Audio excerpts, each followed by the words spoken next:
Apakah mental health itu sendiri tuh penting bagi manusia, khususnya tuh bagi remaja tuh penting gak sih dok untuk kita ini? Penting banget dok, penting. Apalagi remaja ini dia nanti kan akhirnya dia akan membina suatu rumah tangga. Oke, Ya, betul, kan, betul, dok. betul. Nah, disitulah kita menciptakan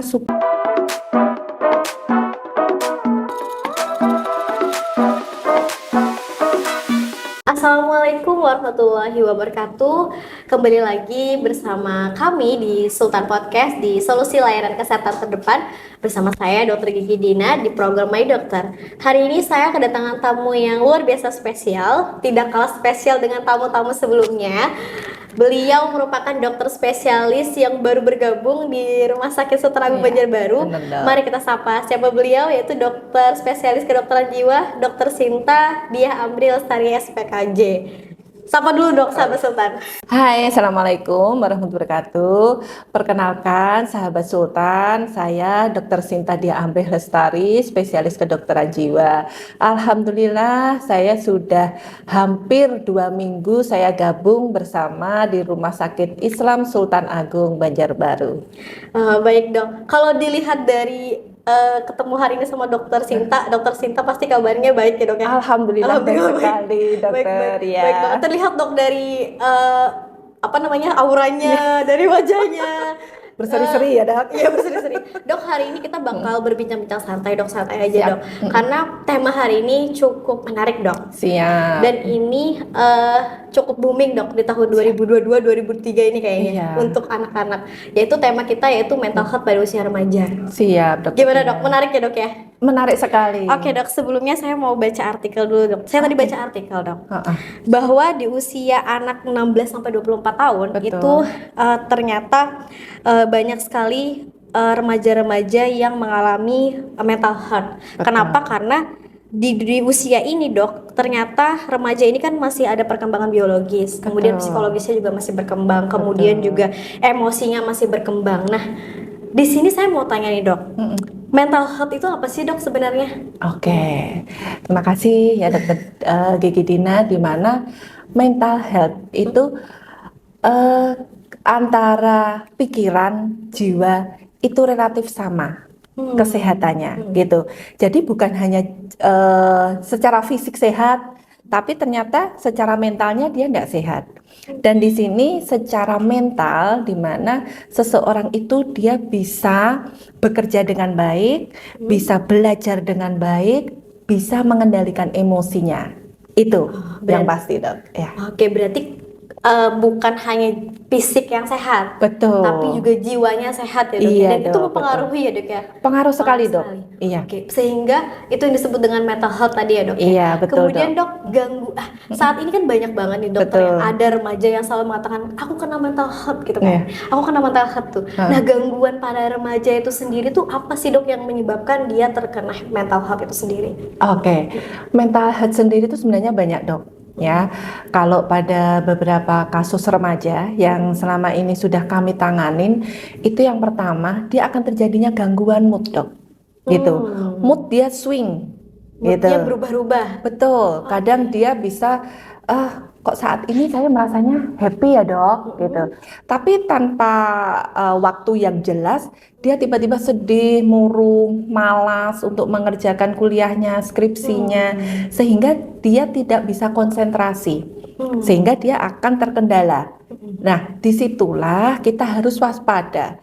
Adanya gangguan depresi lah, gangguan maniknya lah, seperti itu. Dan untuk akhir-akhir ini sering dok kita temui 80% bisa dikatakan seperti itu, dia mengalami self harm. Oh, apa itu dok? Self harm itu dimana dia menyayat-nyayat dirinya. Oh, oke. Ya, nah di situ dia bukan pengguna narkoba dok, gitu. Kita pasti nanti kalau lama-lama kita tahu ya pasien datang, kita melihat orang ini beneran dia mengaku-ngaku self harm atau dia kena narkoba. Nah, seperti itu. Berbeda berarti ya dok ya? Beda sekali dok. Ya, karena kalau orang yang pakai narkoba biasanya dia menggunakan seperti itu dipakai lagi, seperti itu. Tapi kalau sudah self harm, kita tuh kadang miris dok. Jadi di situ kita tanya, apa sih sebenarnya yang kamu inginkan? Dia jawabannya simpel, saya nggak tahu dok, saya hanya ingin menyakiti diri saya sendiri. Seperti itu. Jadi kadang kasihan juga ya anak-anak seperti ini. Dan alhamdulillah bisa dikatakan 80% anak remaja, betul tadi dokter Dina bilang bahwa sekarang ini banyak anak remaja karena dia lebih aware dok. Dia lebih mengerti sadar dirinya bahwa kok saya mengalami konsentrasi saya nggak ini ya dok, berpengaruh ya dok, kok saya tiba-tiba ada seperti gangguan cemas dok, seperti apa ya gitu. Biasanya keringat dingin. Nah biasanya mohon maaf kalau datang ke IGD dia pingsan. Nah, seperti nafasnya terengah-engah seperti itu. Nah, setelah dilakukan cek semuanya dok, lab, EKG, jantungnya dia merasa berdebar-debar. Kadang ada yang sampai pingsan. Ternyata alhamdulillah normal semua. Lebih ke kecemasan yang berlebih nggak sih dok Betul. sebenarnya? Iya, seperti itu. Dan itu 80% dok? 80%. Betul. Oke dok, lanjut ya dok ya. Siap.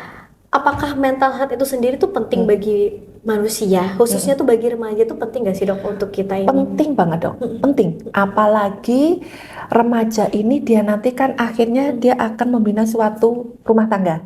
Oke, betul, Ya, betul. Nah, disitulah kita menciptakan supaya menjadi ibu yang benar-benar siap. Oke, betul. Ya, bukan hanya sebatas fisiknya aja loh sehat, gitu.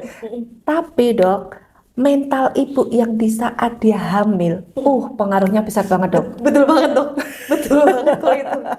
Betul ya, banget. Karena ya anak-anak sekarang kita sudah mulai ada barengan dengan fisioterapi, dengan tumbuh kembang dok.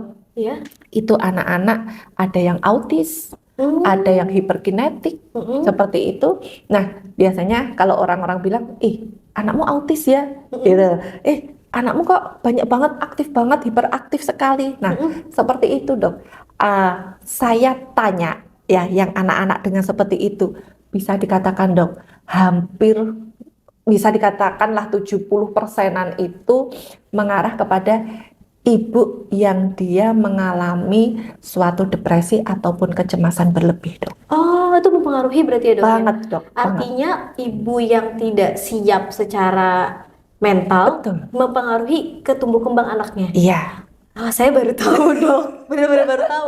Karena memang sih saya juga seorang ibu ya dok ya. Ternyata memang menjadi seorang ibu dan punya anak itu harus punya mental yang cukup kuat dok. Itu saya benar-benar baru menyadari dok. Kayak kalau udah hamil udah aja gitu, tapi setelah melahirkan anak, wah ini benar-benar tantangan lagi nih. Betul dok. Mendidiknya, kemudian tantangan belum lagi baru lahir kan pasti, aduh ini gimana ya pusing. Itu benar-benar kayak bener sih dok, itu bener banget. Ternyata bener banget gitu, harus sebagai seorang perempuan, khususnya dok ya, remaja perempuan yang disiapkan untuk menjadi istri, ibu itu harus siap mental gitu. Betul dok. Bener banget sih dok kalau itu, saya setuju sekali dok. Kemudian ada nggak sih dok? Ini kan kita kan penting ya dok ya. Kita harus tahu ciri-ciri kita mengalami terjadinya mental health. Mungkin siapa tahu saya terkena mental health ternyata dok. Ada nggak sih dok ciri-ciri supaya kita juga tahu nih dok? Yang pertama ya dok, saya khususkan bukan hanya untuk anak remaja ya dok. Ya, boleh. Yang pertama kita akan mengalami mood kita ngerasa nggak nyaman dok.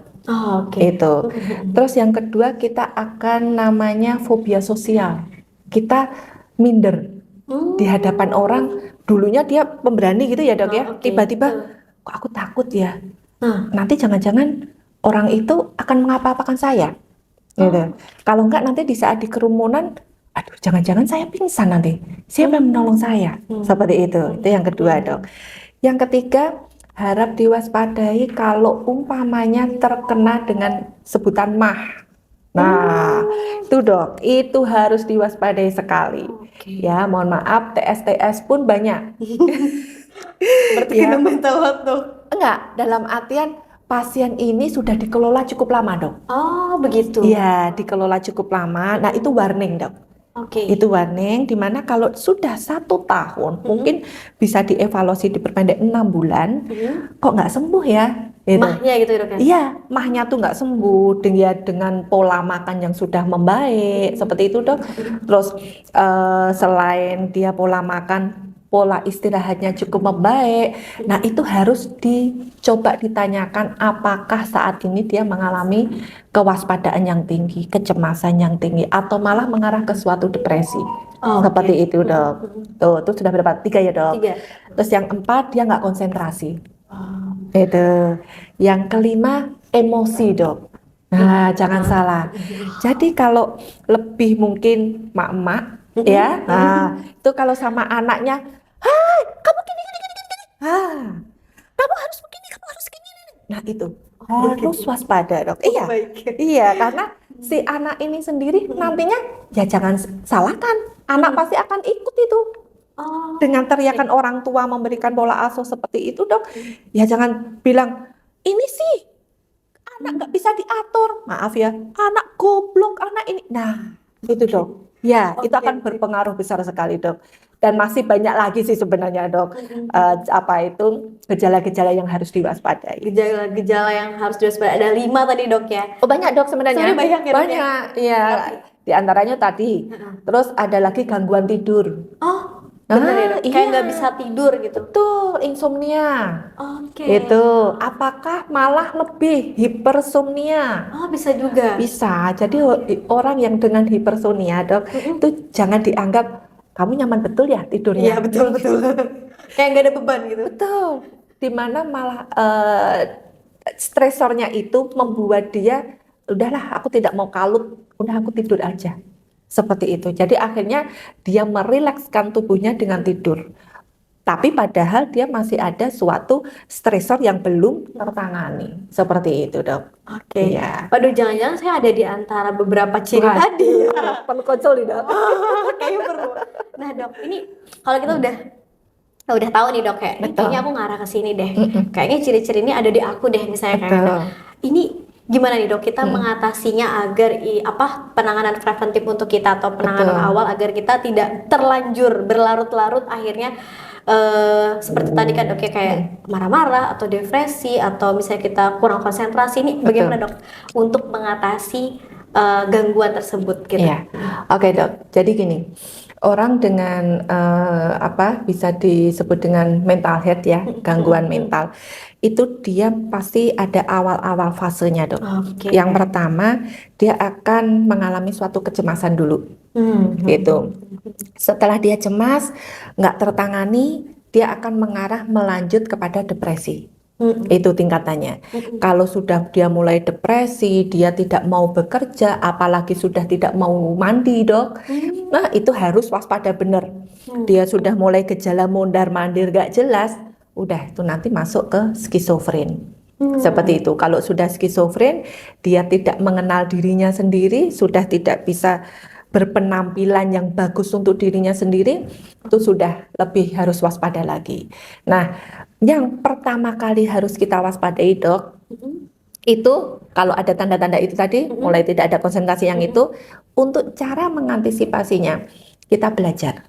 Yang pertama, apa sih yang sebenarnya perlu kita pikirkan? Oke. Ya, kita biasanya mohon maaf, kita seperti mak-mak ini Wonder Woman ya. Bener kan dok? Yang pertama ngurusin anak. Anak ini nanti makannya apa, pulang sekolah, yang nganterin gitu kan dok. Yang kedua kita bekerja. Betul. Ya. Setuju. Setuju ya dok. Terus yang ketiga belum suami. Suami saya ini pulang jam berapa ya? Oke. Nanti jangan-jangan suami saya ini kenapa ya? Oke. Aduh, kok nggak pulang-pulang, sudah jam berapa ini? Nah, seperti itu dok, kita harus bisa memilah. Ya, mamanya lebih ke anak-anak ya dok ya, yang remaja. Oke, dia fokuskan dulu untuk masalah dia saat ini. Contohnya, dia kuliah. Nah, di saat dia kuliah, selesaikan dia kuliahnya. Untuk pacaran, oke, itu cabang dikit aja. Nggak usah banyak-banyak. Cabangnya dikit aja dok, ya. Karena fokusnya tadi kuliah. Betul. Nah, umpamanya dia mohon maaf ada masalah keluarga, boleh dipikirkan, tapi kita tidak perlu untuk mengetahui apa yang diinginkan oleh kedua orang tua kita. Nah, itu banyak sekali dok. Gitu. Oke, itu mempengaruhi banget sih sebenarnya ya, Banget Dok. dok, iya. Jadi harus kita bisa memilah. Nah, betul. Itu yang pertama, Betul. kita ibaratnya seperti aqua ini dok, ya kan? Oke. Kita sudah mempunyai kapasitas Mm-mm. ini loh segini otak kita nih. Ditambahi lagi dok, dilambai dengan air. Nah kalau otak kita ditambahi nih dengan pikiran-pikiran yang sebenarnya tuh sepele-sepele. Kayak tadi pokoknya kita anak kita makannya apa ya besok, ya udah besok kan bikinin besok. Oh, oke. Iya kan, Dok? Betul. Tuh. Terus habis itu besok anak saya ulangan ini, bisa nggak ya? Nah, itu harus kita cari solusinya. Nah, kalau ini sudah diisi, udah penuh, kok kita tambahin, akhirnya kan tumpah, Tumpah. Dok. Tumpah itulah yang menjadikan diri kita akhirnya tidak bisa fokus. Seperti itu, Dok. Timbullah itu tadi. Jadi kayak was-was terus gitu, Dok ya. Tuh. Nggak tenang gitu, aduh besok Iya. gimana ya atau gimana Tuh, ya gitu. iya. Akhirnya tidak fokus untuk memikirkan gitu kan. Betul. Aduh ini mau gimana dulu, ini apa dulu. Akhirnya tidak bisa memilah-milih tadi ya, Dok ya. Betul, Dok. Betul. Oke, baik. Kemudian Dok, tips apa aja nih Dok untuk mencegah terjadinya orang terkena gangguan mental? Oke, yang pertama itu tadi ya dok ya, itu sudah tipsnya. Kita harus memilah ya, memilah apa yang perlu kita pikirkan, apa yang enggak. Yang kedua dok, apabila kita mempunyai masalah, kita sharing dengan orang yang tepat. Oke. Gitu. Kadang kita sharingnya maaf ya dengan orang yang nggak tepat. Gitu. Contohnya maaf nih. Iya, contohnya nih Dok. Contohnya ya dok, biasanya dengan teman, Oke. ya kan? Teman ini kalau dia sahabat, dia akan mengerti diri kita dok. Tapi kadang maaf, orang ada yang ngember ya, semuanya diceritain ke teman. Nah, itu bukan solusi dok.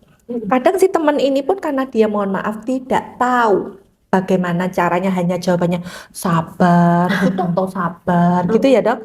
Sabar aja, kamu sih kurang sholatnya. Mohon maaf, biasanya seperti itu ya dok. Oke. Orang kalau baru mendapatkan masalah, kita cukup bertanya kepada dia.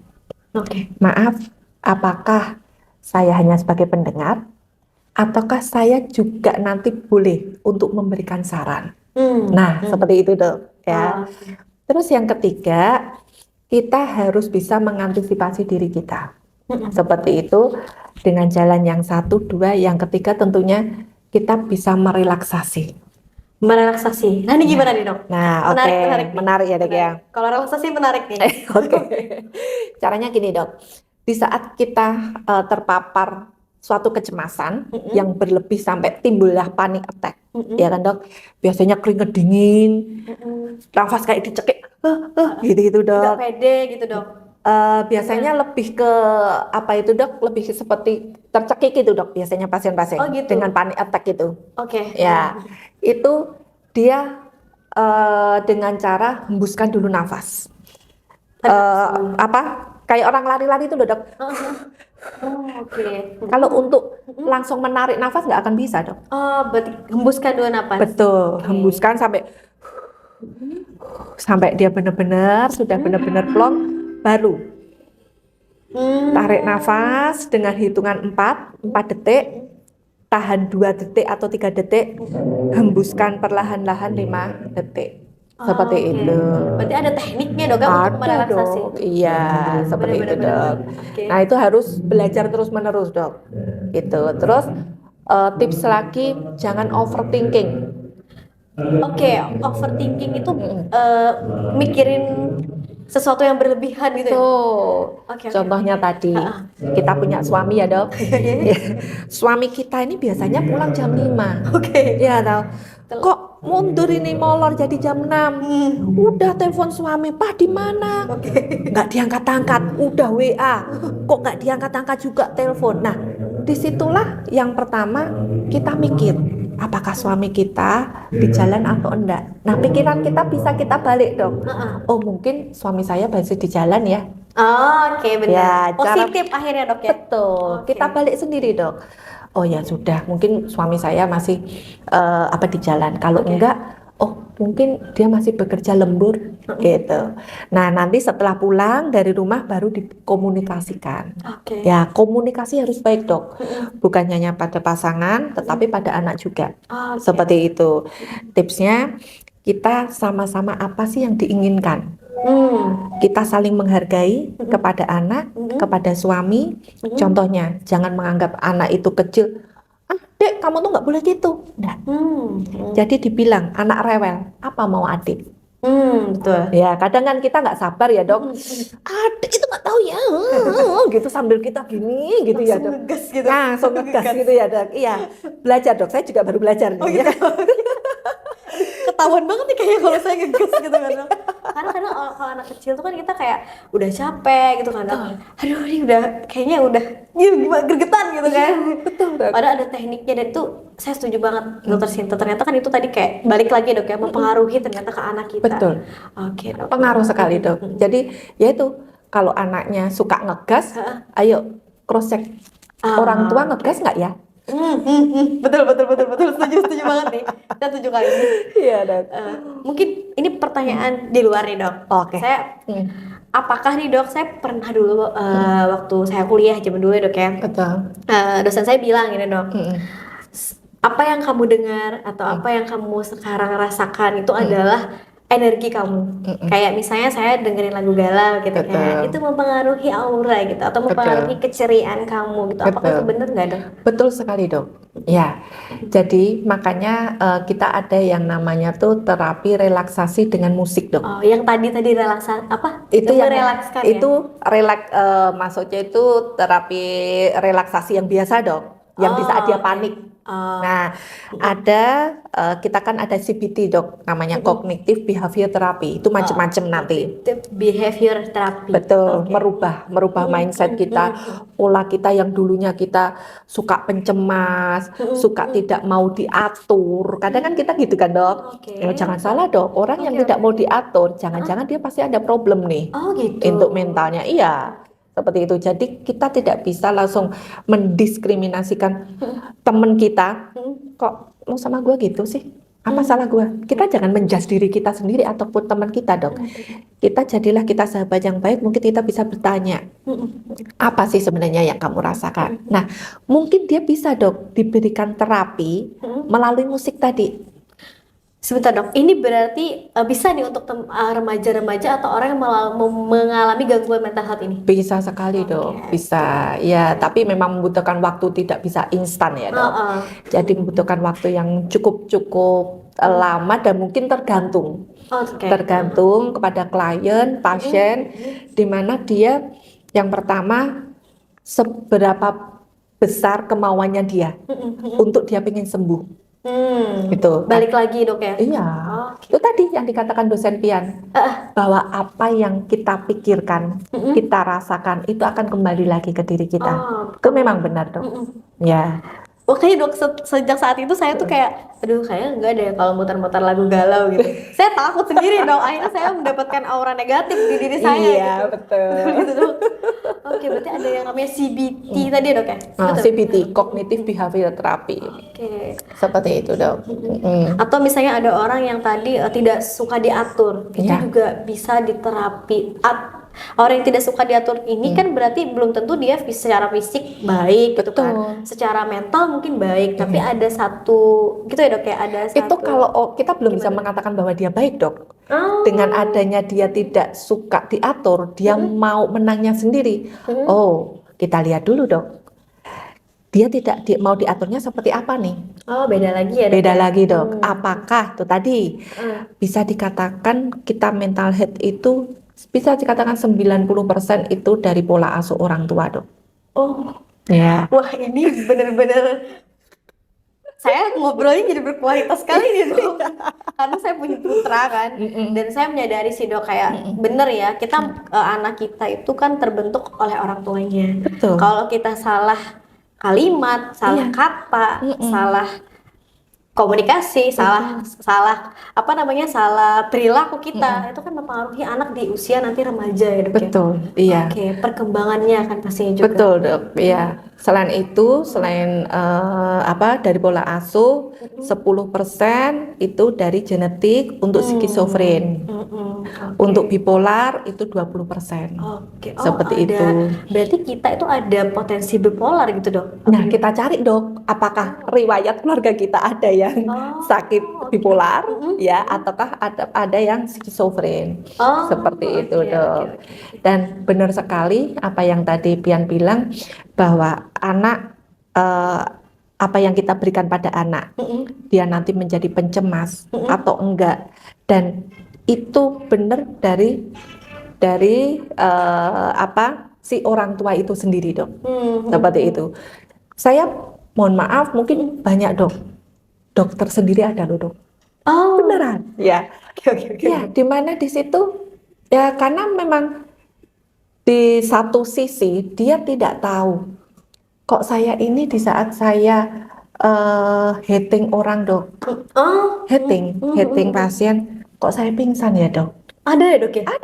Ada dok teman sejawat kita. Oh, Tapi itu makanya kadang kita nggak berpikir ya namanya penyakit dok. oke. Kan itu gangguan, maaf, gangguan.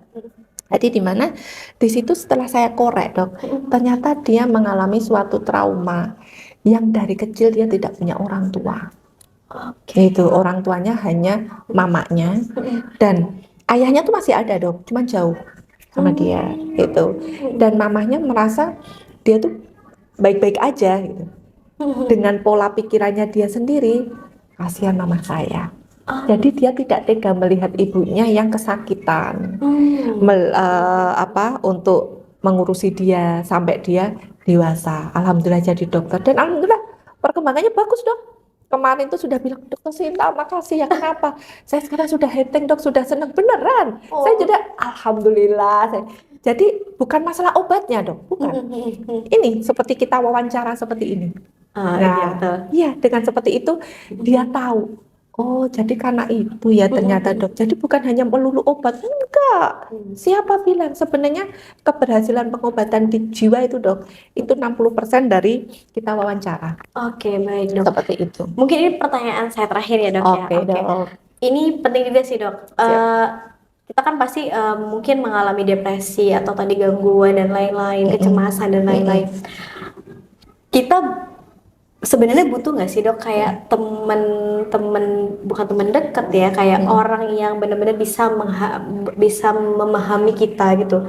Kita mungkin ya tadi kan kata dokter Sinta curhat nih atau apa dengan orang yang dipercaya gitu, tepat ya dok. Kalau misalnya nih kita memilih orang tua kita sendiri atau apakah ada menurut dokter Sinta dengan siapa sih sebenarnya, bisa contoh remaja dok, dengan siapa sih dia tepat akhirnya mengungkapkan itu gitu dok, untuk keluh kesahnya atau apa yang dia alami gitu kan dok. Itu gimana dok menurut ya. Benar dok, bahwa sebenarnya tuh yang paling bagus itu adalah orang tua. Bagus itu. Karena apa? Karena orang tua itu yang bisa memeluk kita, memberikan kita kehangatan, seperti itu ya dok ya. Bisa memberikan, ini loh kamu seperti ini. Tapi, nah ada tapinya dok.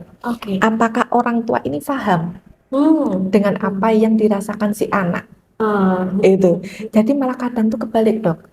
Pasien saya itu tadi yang anak-anak remaja itu, saya suruh kamu curhat sama mama, nggak mau dok. Kenapa? Belum saya sudah dibilang. Yang tadi saya bilang dok, kalau dia sudah mulai membaik, ya kan dok, kamu harusnya gini loh nak. Itu. Jadi pamannya, satu contoh ya dok ya. Remaja ini mengatakan pada mamanya bahwa dia nggak bisa pelajaran gitu. Nah, si mama ini pada memberikan solusi sebenarnya.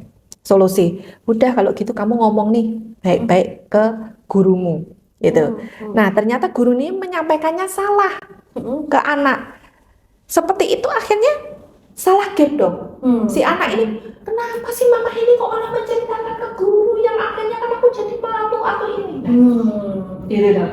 Jadi harus kita tanya, kamu apa sih nak? Betul. Kamu kurangnya apa? Iya mah, aku kurang matematika. Oke, kalau gitu, mintamu matematika ini seperti apa? Apakah mama harus mengeleskan? Ataukah mama harus mengajak kamu ke les yang mana? Ataukah seperti apa nak? Nah, seperti itu. Berarti komunikasinya kemudian harus dua arah, benar-benar kita Betul. mengerti dan memahami ya dok ya. Betul. Oke baik dok. Dokter Sinta ini waktunya sepertinya udah, aduh sayang banget. Sayang banget ya, Dok. Saya sebenarnya pengen banyak banget dok ngobrol kayak gini, asik banget karena Iya. sebenarnya nanti next ya dok ya, nggak Oke. cuman mental health aja. Kalau Oke. kedokteran jiwa itu kan banyak banget materi yang Banyak harus kita banget. bahas ya dok ya. Iya. Oke, terima kasih kepada seluruh sahabat Sultan telah menyaksikan video kami. Semoga dengan adanya program ini dapat membantu sahabat Sultan untuk lebih waspada nih tentang mental health pada usia Siap. remaja. Saya ucapkan terima kasih banyak sama Dokter Sinta. Oke, Dok, sama-sama, nanti kita Dok. ketemu lagi Beres. di waktu dan di tema yang berbeda. Oke, dengan Saya senang dokter. hati. Oke, dengan senang hati juga dokter. Terima kasih banyak. Saya Siap. Dokter Gigi Dina pamit undur diri bersama dengan Dokter. Sinta Dia Amrih Lestari, spesialis kedokteran jiwa. Oke, hanya di Sahabat Sultan, solusi layanan kesehatan terdepan. Wassalamualaikum warahmatullahi wabarakatuh.